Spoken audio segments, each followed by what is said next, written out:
Урматтуу кыргыз элим, Тууганбай ата кыздардын атынан 2022 жыл жаңы жылыңыздар менен куттуктайм. Жаңы жылыбыз тынчтыктын, ынтымактын, бакубатчылыктын жылы болсун. Кош эски жыл жеңиш менен узадың. Көрүп кеттиң барар жердин узагын. Кел жаңы жыл тозуктурат ар бир үй, эшик ачып, кере жайып кучагын.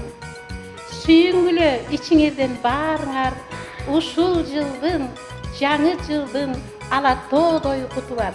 Дагы бир жолу жаңы жылыңыздар менен.